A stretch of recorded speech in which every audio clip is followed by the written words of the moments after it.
ఓం శ్రీకృష్ణ పరబ్రహ్మణే నమః. శ్రీమద్భగవద్గీత 14వ అధ్యాయము గుణత్రయ విభాగ యోగము. భగవంతుడిలా చెబుతున్నాడు, ఏ జ్ఞానం వల్ల మనుషులు మోక్షాన్ని పొందెదరో ఆ ఉత్తమ జ్ఞాన మార్గాన్ని నీకు మళ్ళీ చెబుతాను, విను. ఈ జ్ఞాన యోగాన్ని ఆచరించిన వాళ్ళు నా స్వరూపాన్ని పొంది జనన మరణాలు నతిక్రమిస్తారు. అర్జున, గుణాత్మకమైన త్రిగుణాత్మకమైన మాయ అనే ప్రకృతి నాకు గర్భస్థానము. దానిలో క్షేత్ర బీజాన్ని నాటగా సర్వభూత సృష్టి జరుగుతుంది.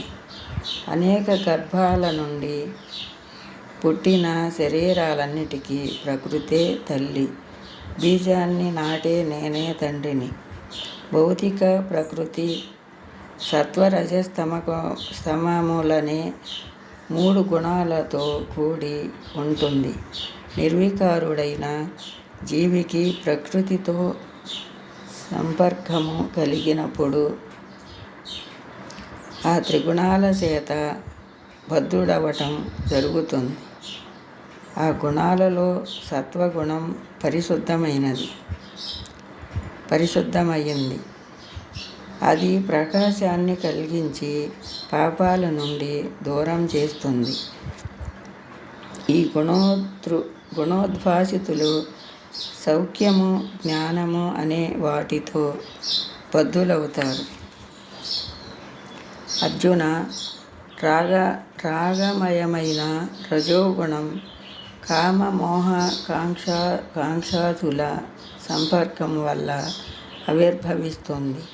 ఈ గుణానికి బద్ధుడైన జీవుడు కర్మలసే బద్ధుడవుతాడు.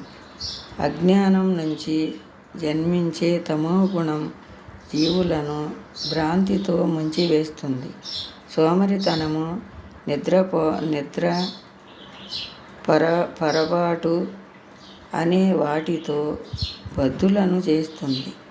ఓ భారతీయుడా, సత్వగుణము జీవుడి సుఖదుఖుడిగాను, రజోగుణము కర్మరూటినిగాను మార్చుతాయి. తమోగుణము జ్ఞానాన్ని మరుగుపరచి ప్రమాదాలను కల్పిస్తుంది. అర్జున, ఒకప్పుడు రజస్తమో గుణాలను అణసి సత్వము, మరొకప్పుడు సత్వతమో గుణాలను మించి రజోగుణము, ఇంకొకప్పుడు సత్వరజోగుణాలను గెలిచి తమోగుణము ఆధిపత్యము వహిస్తుంటాయి.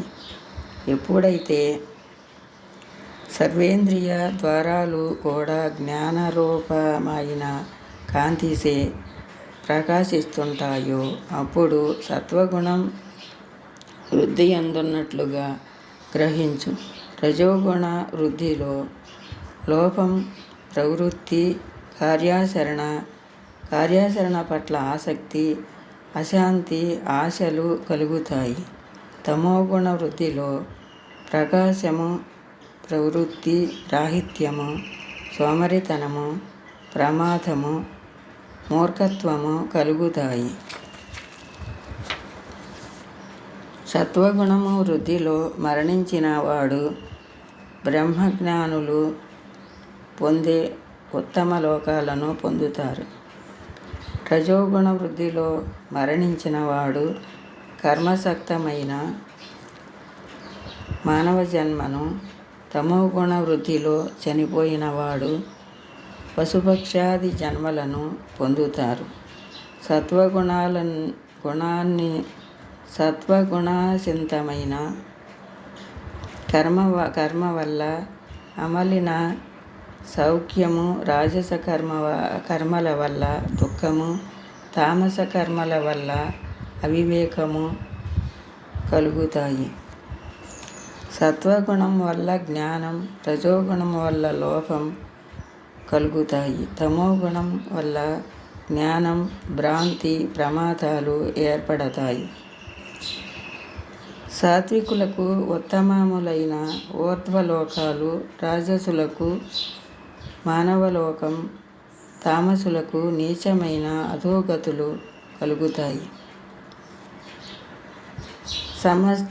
సమస్త వ్యాపారాలలోనూ కూడా ఈ త్రిగుణాల కంటే వేరైన కర్త ఎవరూ లేడని పరమాత్మ ఈ గుణత్రయానికి అతీతమని తెలుసుకున్నవాడు నా భావాన్ని పొందుతాడు.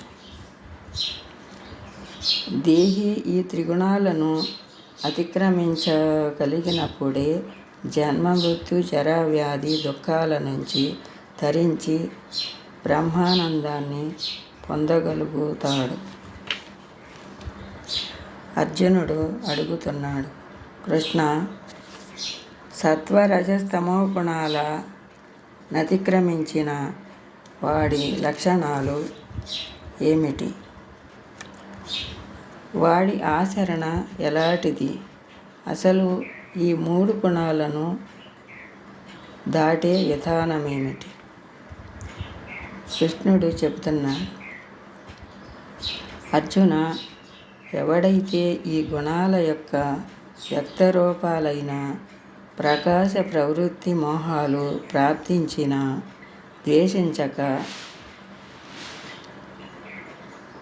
ప్రాప్తించకపోయినా వాటిని ఆశించక సాక్షిమాత్రుడుగా ఉండి గుణధర్మపరమైన కర్మలకు తన కర్తృత్వాన్ని జోడించక వాటి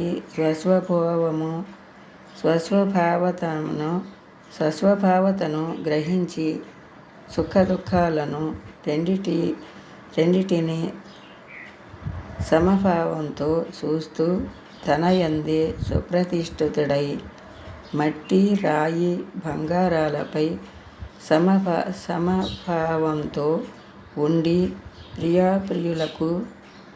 ప్రియాప్రియాలకు సముడై ధీరుడై నిందాస్తుతులు మానవమానాలందున శత్రుమిత్రులందున సమబుద్ధితో ఉండి నిస్సంకల్పుడై ఉంటాడో వాడే గుణాతీతుడుగా చెప్పబడతాడు.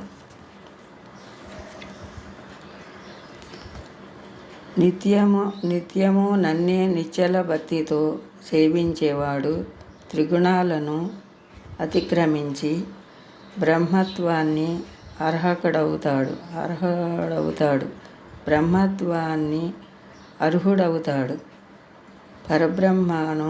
పరబ్రహ్మకు అవినాశనమైన మోక్షానికి, ధర్మానికి, సత్తు చిత్తు ఆనంద రూపక నిరాకార బ్రహ్మానికి అన్నిటికీ నీవే మూలాధారుడవై ఉన్నావు. ఇట్లు ఉపనిషత్తు బ్రహ్మ విద్య యోగశాస్త్రముగా పేరొందిన శ్రీకృష్ణార్జున సంవాద రూపమైన భగవద్గీతలో గుణత్రయ విభాగ యోగమను 14వ అధ్యాయము సమాప్తము. ఓం శ్రీకృష్ణ పరబ్రహ్మణే నమః. శ్రీమద్భగవద్గీత. ఓం శ్రీ సద్గురు పరబ్రహ్మార్పణమస్తు. శ్రీకృష్ణార్పణమస్తు.